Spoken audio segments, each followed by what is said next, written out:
చాలామందికి బెజవాడ వాళ్ళకి తెలుసు, నందిగామ వాళ్ళకి తెలుసు.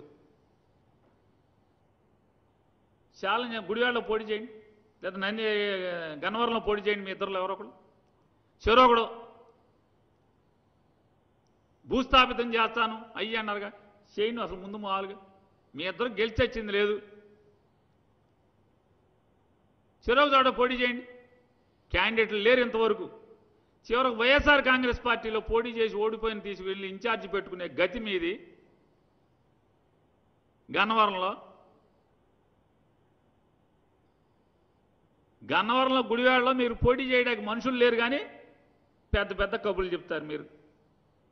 ఊరేగింపులు చేయి. ఇప్పుడు ఊరేగింపులు చేయి, నువ్వు వెళ్ళి పోటీ చేసి ఊరేగింపు చేయి. ఎవడ ప్యాంటు ఊడిపోద్దో, ఎవడ అండర్వేర్తో మిగులుతాడో, ఎవడ అండర్వేర్లతో ఊరేగింపులు చేస్తారో చూద్దాం. నిజంగా మనిషి జన్మెత్తుంటే నా గుడివాడ పోటీ చేయి.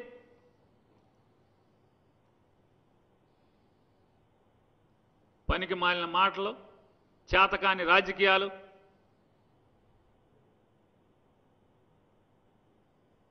మనం సొంటమనే కదా, నువ్వు సొంటమనే కదా. పాప 40 ఏళ్ళ ఇండస్ట్రీ, ఓ సినిమా యాక్టర్ మీద ఆధారపడి వస్తున్నాడు ఇవాళ. ఆయన 14 ఏళ్ళు ముఖ్యమంత్రి చేసి ఎన్టీ రామారావుని కసా పొడిచి దొంగతనంగా పార్టీ తెచ్చుకుని ఇవాళకి పనికిరాని కొడుకు అనే కదా ఇంకొకటి మీద ఆధారపడి రాజకీయాలు చేసే పరిస్థితి. 4 పదులు నిండిన ఒక కుర్రోడి మీద 4 పదులు నిండిన నవ యువకుడైన ఒక రాజకీయ పార్టీ పెట్టుకుని దుమ్ము దులిపితే మిమ్మల్ని కాళ్ళు కీళ్లు ఎరగొట్టి 151 సీట్లతో ముఖ్యమంత్రి అయితే ఇవాళ అతని మీద మీరు పోటీ చేసే ధైర్యం లేక, నువ్వు పనికిరాని సొంటో కాబట్టే కదా ఇంకోటి తెచ్చుకున్నాడు. చివరికి అసలు ఏంటి భాష, ఏంటి సంస్కారం, ఏంటి? రాజకీయాలని ఈ రకంగా గొబ్బు పట్టించి ప్రజలకు రాజకీయ పార్టీల మీద ఏహీభావం కలిగే స్థితిలో మీరు ప్రవర్తించటం, అసలు ఇవన్నీ మాట్లాడితే అసలు వాళ్ళు మాట్లాడతారు.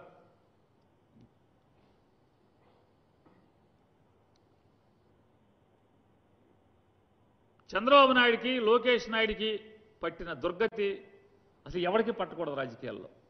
ఎంత దిక్కుమాలిన పరిస్థితి ఏంటంటే, ఎన్టీ రామారావును కోల్దేసి 1995 నుంచి 2004 దాకా ప్రభుత్వాన్ని నడిపి ముఖ్యమంత్రి చేసినటువంటి చంద్రబాబు నాయుడు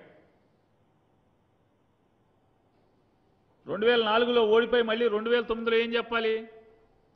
నేను 95 నుంచి 2004 దాకా ఏ పథకాలు అమలు చేశానో, ఏ తీరుగా నేను పరిపాలన చేశానో మళ్ళీ నేను చేస్తాను. రాజశేఖర రెడ్డి రాష్ట్రాన్ని నాశనం చేశాడని చెప్పాలిగా.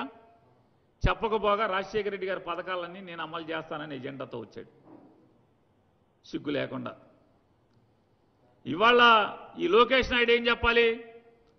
2014 నుంచి 19 దాకా నేను మా నాన్న బ్రహ్మాండంగా పరిపాలించాం, అద్భుతంగా పాలించాం. మళ్ళీ ఆ పాలన తెస్తామని కదా చెప్పాల్సింది. అమ్మ ఒడికి పేరు మార్చి, చేయూతకు పేరు మార్చి, ఇవన్నీ మళ్ళీ పథకాలు, కాపీ పథకాలు. ఈ దౌర్భాగ్య బతుకు ఎవరికి వస్తుంది? నాడు చంద్రబాబు నాయుడుకి వచ్చింది, ఇవాళ లోకేష్ నాయుడుకి వచ్చింది. అంటే వాళ్ళ పరిపాలన వాళ్లే మళ్ళీ తెస్తామని చెప్పుకోలేనటువంటి దిక్కుమాలిన స్థితి.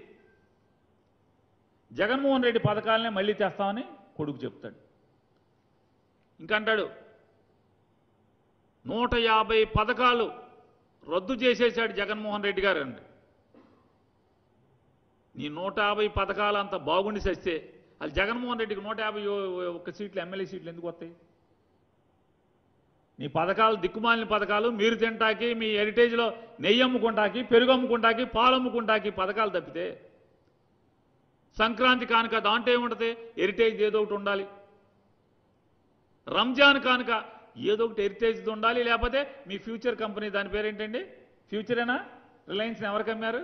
అది హెరిటేజ్ని ఫ్యూచర్ గ్రూప్గా ఆ హెరిటేజ్ని ఎవరికి అమ్మారు కదా. ఆ గ్రూప్లో సేమియా, ఆ గ్రూప్లో పంచదార.